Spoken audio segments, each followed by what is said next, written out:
Me, it's Ralph Schultz again with my video number 24, and I'm broadcasting from the Midwest in the United States, near Chicago. The Today I have a guest, Victor Petrova, who you'll see in a moment. Victor is a 78-year-old retired pharmacist I met at a Russian Orthodox church, and which I started attending last year to meet some Russian people and get some spirituality into my life. There's also two other gentlemen I met there I just want to mention who aren't on the show today. That's Yuri, an engineer who's 66 years old, who was in the Soviet Air Force in the 80s, and also Vladimir, a retired medical doctor who was in the Russian Army in 1968. It was interesting for me to meet these people because I was in the service in the 70s in intelligence, and they were on the other side, and now we're friends. So, Victor's ideas that he'll represent are very similar to mine, and also Dr. John Mearsheimer from the University of Chicago, the renowned political scientist who a lot of you already know. We both agree that UN foreign policy has helped make Ukraine a state hostile to Russia, and it also substantially provoked Putin and the Russian government into making the incursion, the special military operation into Ukraine, which was supposed to be short-lived, but unfortunately has become a full-blown war. It's lasted 2.5 years so far, with 1 million casualties of dead and wounded approximately on both sides. Esha pomogali sprovatit Ukrainu v extremistskую stranu protiv Russi. That's what I just said. The USA helped turn Ukraine into an extremist state hostile to Russia. We both agree with Russian Foreign Minister Secretary Lavrov, who is one of the most outstanding diplomats in the world, what he has said about the historical precedent prior to the SMO in February of 2022. The U.S. he said, has canceled all facts. It refuses to discuss the reasons this occurred. And you can't get a media pundit or scholar to respond to that. For instance, the 2014 coup. There's just a total lack of communication regarding those facts, in which the media refuses to discuss, and is the reason I wrote the book I wrote, and I am doing these videos, is to just get out how Russia looks at things in the whole big picture, which would ensure peace, rather than both sides, particularly the West, looking at Russia as an aggressor and actually escalating this conflict over the last 2.5 years. So I would like Victor to talk now, talk about 8 or 10 minutes, and then I will sum it up. And I also want to remind you to subscribe to my videos and put a like, it'll help, and retweet this or resubmit it to your friends via email. Google Drive stores the memory. And with that, here is Victor Petrova.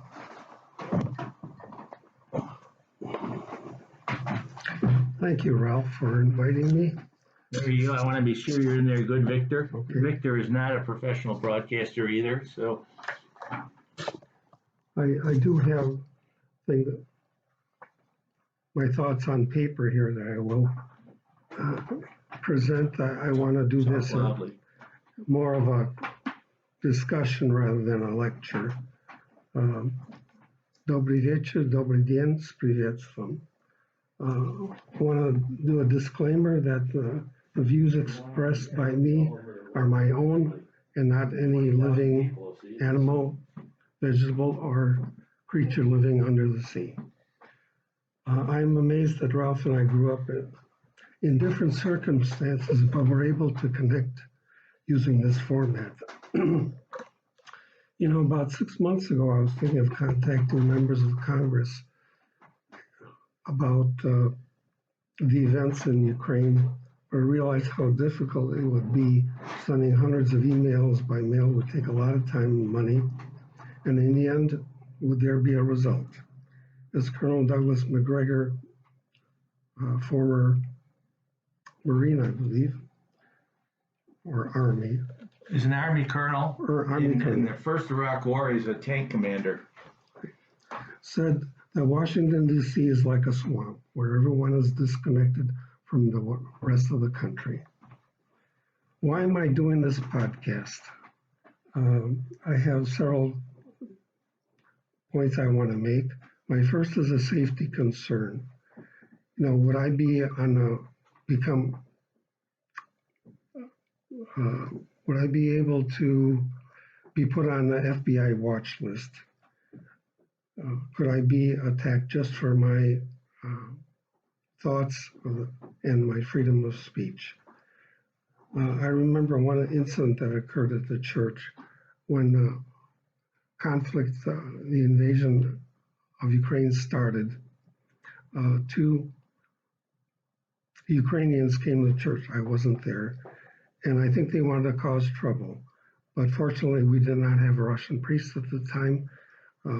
We had a Serbian priest there serving, and he was able to calm things.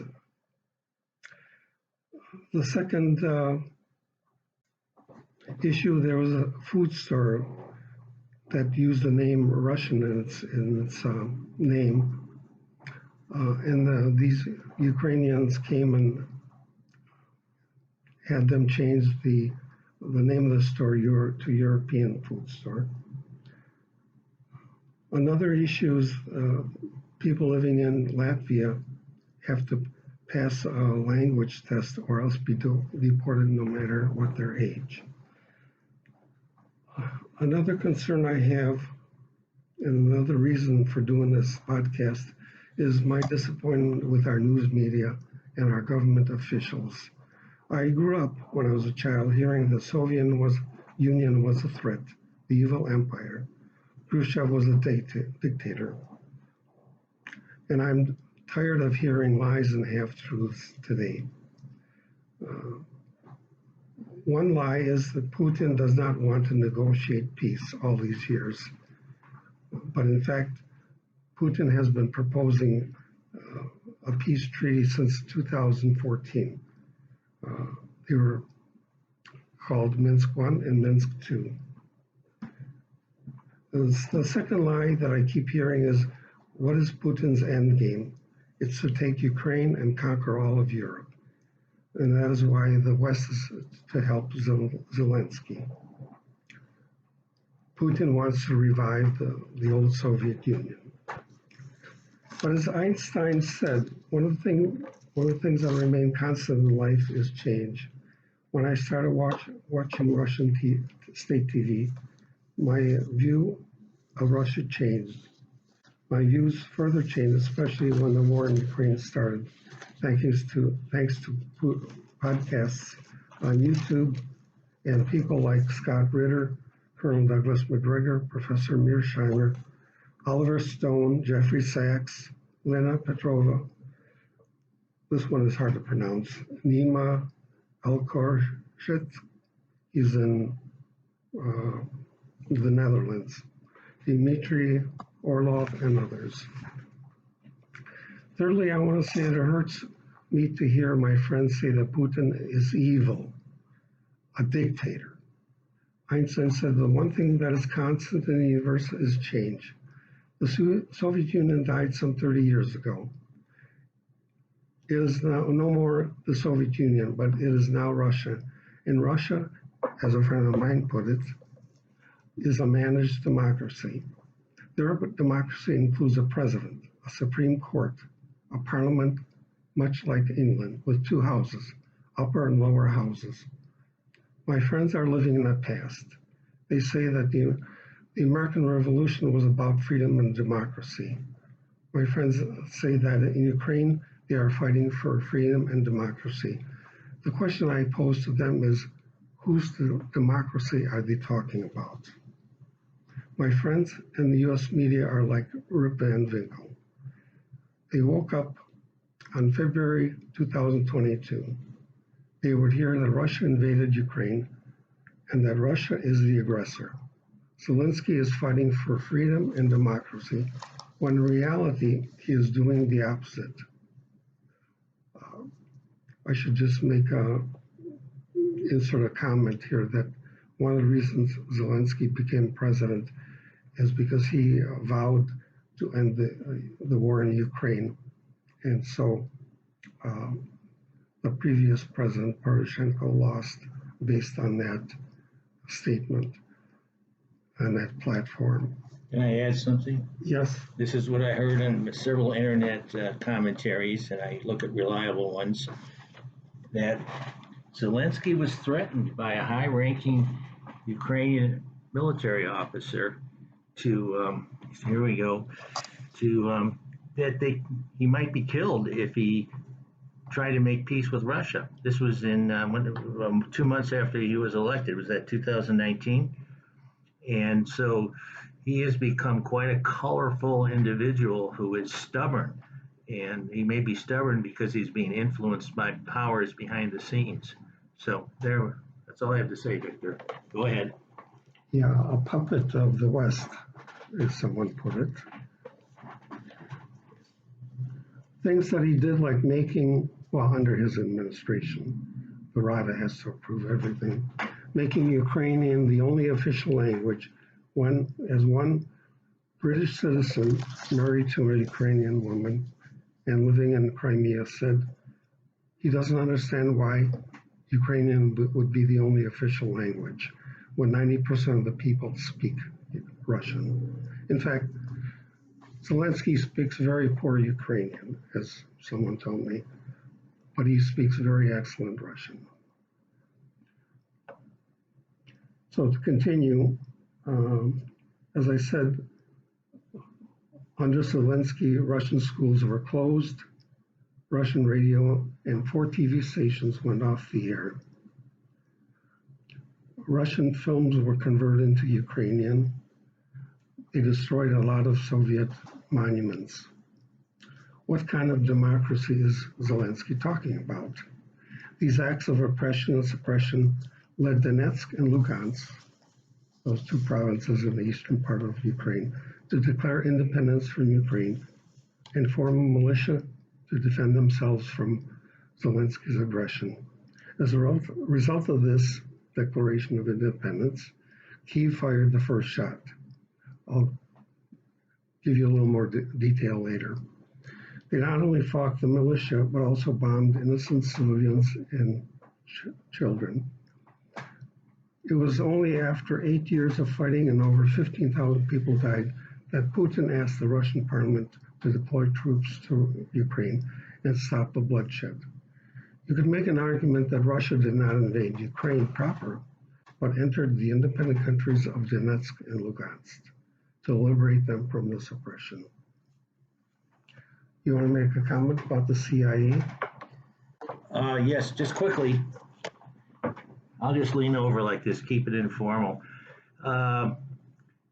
I know this for a fact. John Brennan, the CIA director for the U.S., visited Kiev in May 2014 after the coup.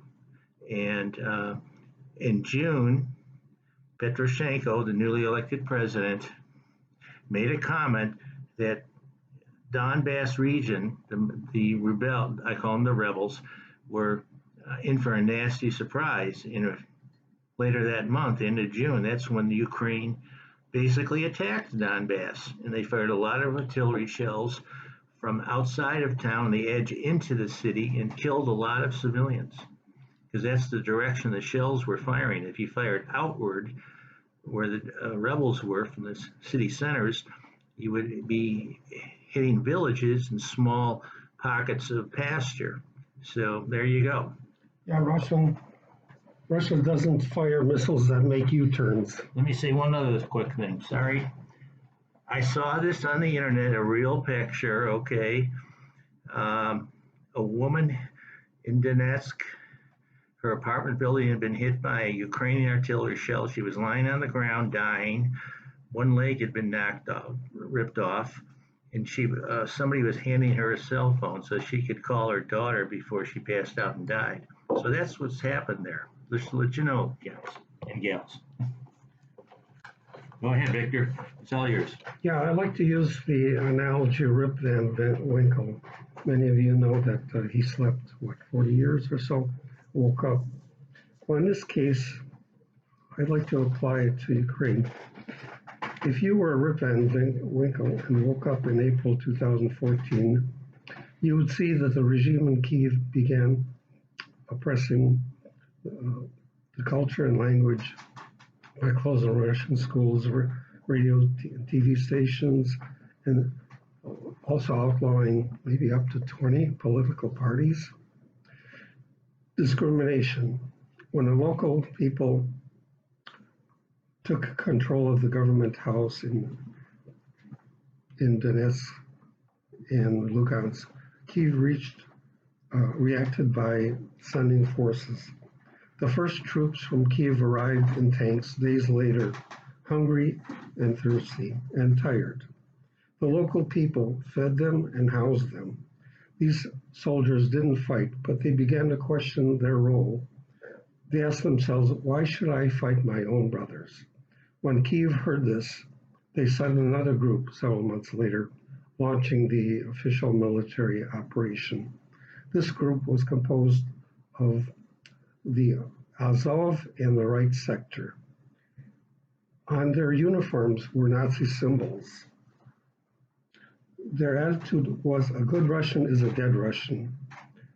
On state TV, I saw the Nazi books that they had in their possession, and actually Hitler's book, Mein Kampf.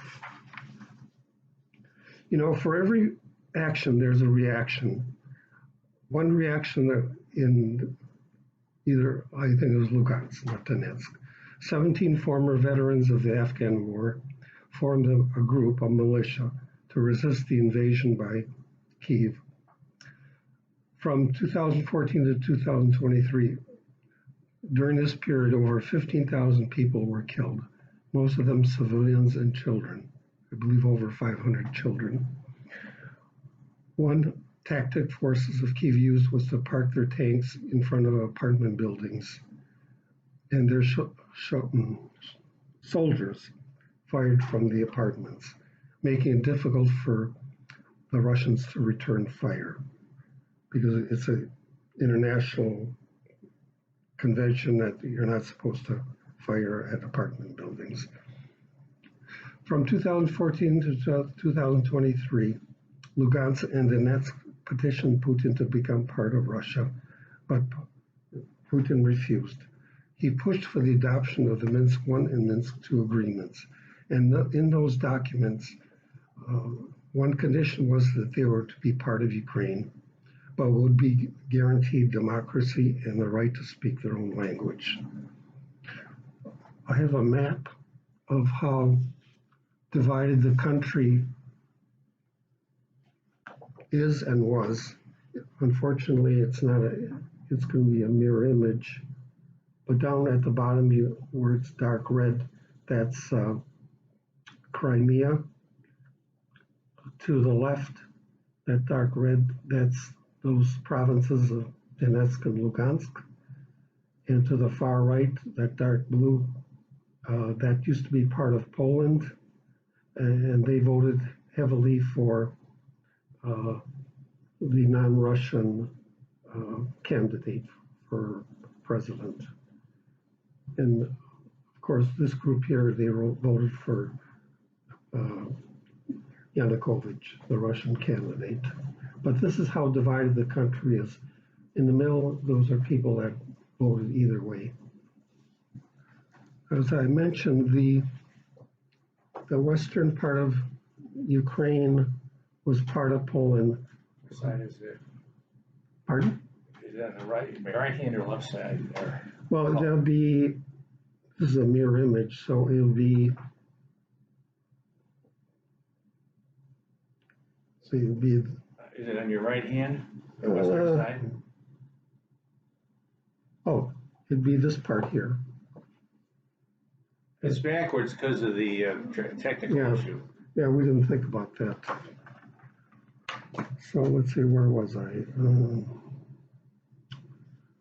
So I explained that the eastern part of the country voted for the pro-Russian candidate, Yanukovych, and the western voted for the opposition party. However, as Merkel of Germany told in the media called Zeit in December 2022, that the West, including Germany, never intended to implement the Minsk agreements because they wanted to use the time to build up their forces in Ukraine to fight Russia. In my opinion, Putin was made a fool by the West. Not exactly what I would call Christian values. But this is not the first occurrence of trickery. When the Soviet Union dissolved, Russia was promised that NATO would not expand 1 inch closer to Russia.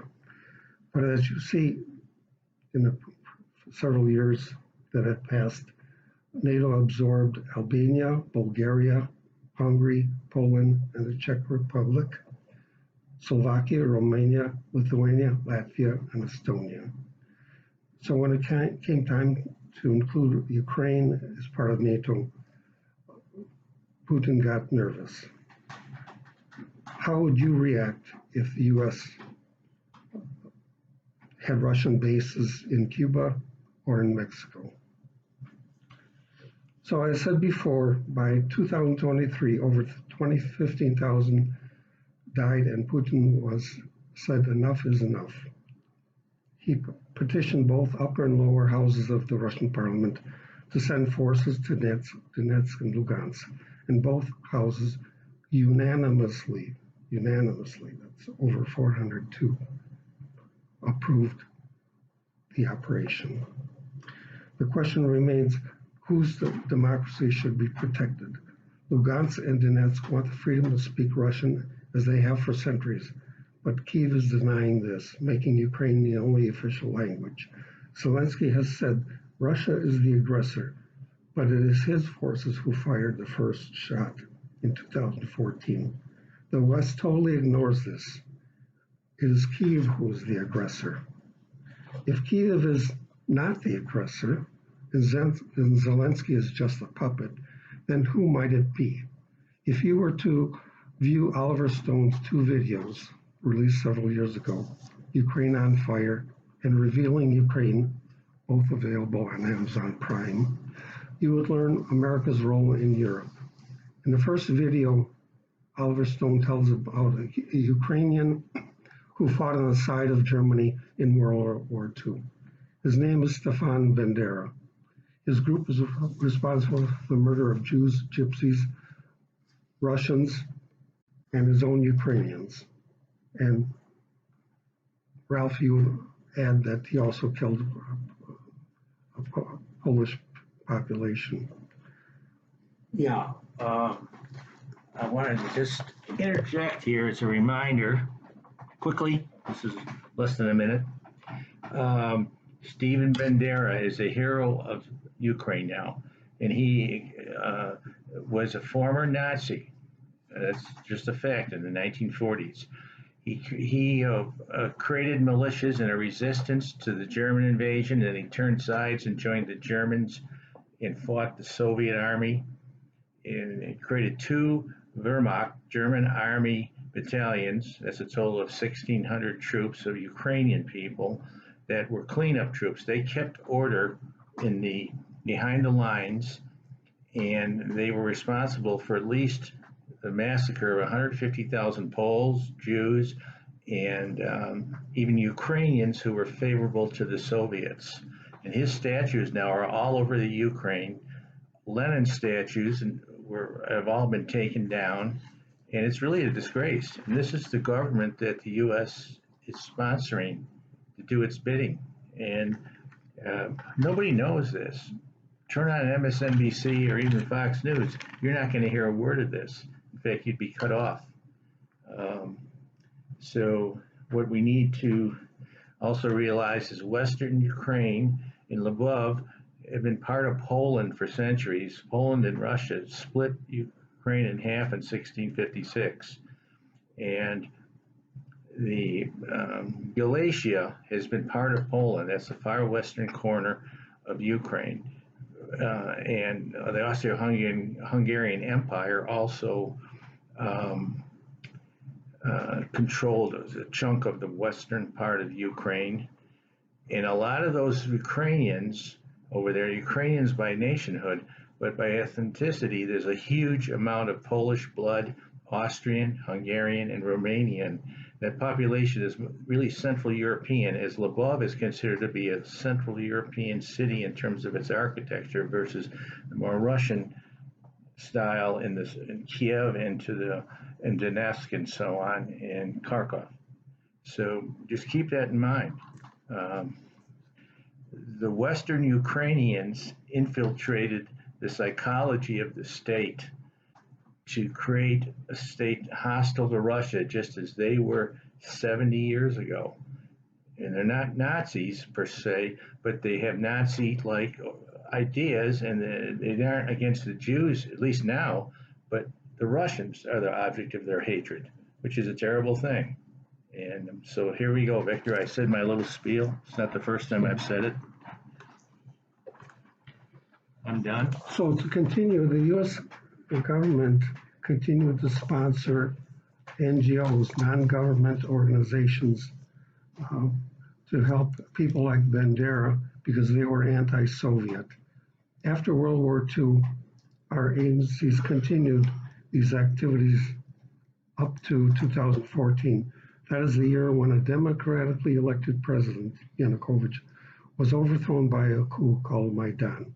Victoria Nuland, and our CIA participated.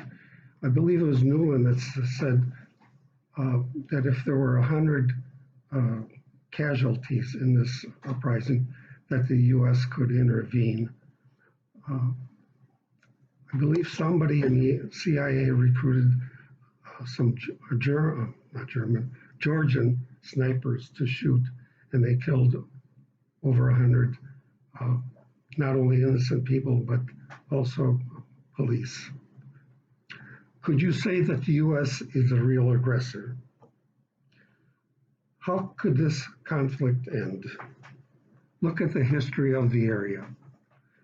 Ukraine became a country in 1991. What was it before? Before it was part of an empire. Which empire? Western Ukraine was part of the Austro-Hungarian Empire and later became part of the Polish Empire. A little louder and clearer. As one Ukrainian told me, look at the last names of those living in Western Ukraine. They are all Polish names. Now Eastern Ukraine was part of the Russian Empire and was at one time called Little Russia. Secondly, and I want to make a point here that an Russian-American interpreter told me that the name Ukraine is derived from the words on the edge. On the edge of what? On the edge of an empire, whether it be Polish or Russian. Do you know that there would not be a war in Ukraine if the Soviet Union did not dissolve? Overnight, about 40 million Russian citizens living in the former Soviet Union were without a country. This is what Professor Mearsheimer points out in one of his videos. Those in the Eastern Soviet republics had no problems with their identity, but those in the Western Soviet republics experienced discrimination. For example, 40% of Latvia are Russian-speaking, but the majority in Latvia passed the law that if anyone in the country could not pass the Latvian language test, they would be deported. There were no exceptions, not even for the elderly who were born and raised in Latvia. Just recently on the news I heard one elderly woman was deported to Russia. Another example of discrimination is a couple living in Tallinn, Estonia. He is Estonian and his wife is Russian speaking. She dares not to step outside the house. Should she speak broken Estonian, she could be threatened, and so she never leaves the apartment without her husband. The next point I want to make is, you might ask, why this aggression? From my point of view, these countries should be grateful they were part of the Soviet Union. These Baltic countries began as rural areas, and the Soviet Union brought development. For example, all radios made in the Soviet Union were built in Estonia. Now that industry is closed. Same for Ukraine. All airplanes, both military and commercial, were built in Ukraine. That industry is also closed. Thousands unemployed. Young people are not able to find work, and they have left those countries. In conclusion, I would ask you to consider the following 4 questions. First, who is the real aggressor? Secondly, which Rip Van Winkle are you? The one who woke up in 2022 or the one who woke up in 2014? Thirdly, if Russia and Ukraine agree on a peace treaty, who would represent Ukraine? Zelensky canceled presidential elections this year, and his term has ended. Therefore, he's not working legally as president of the country, according to the Ukrainian constitution. Fourthly, with an ocean on both sides of the U.S., I do not believe America has any enemies. If you were to ask who invited the U.S. in the past, you would have to say it's not China, it's not Russia, but British twice and France once in the French and Indian War. Is the U.S. creating enemies to support the military industrial complex? Right. Your turn. Okay. Hello, everybody. Again, just quickly, I want to summarize. Molodets. Good job, Victor. Spasiba, Victor. Thank you, Victor. And na zdrovia to all my druze out there. That's good health to all my friends. Please subscribe to my video channel. You don't have to watch everything, but it helps me, and put up a like.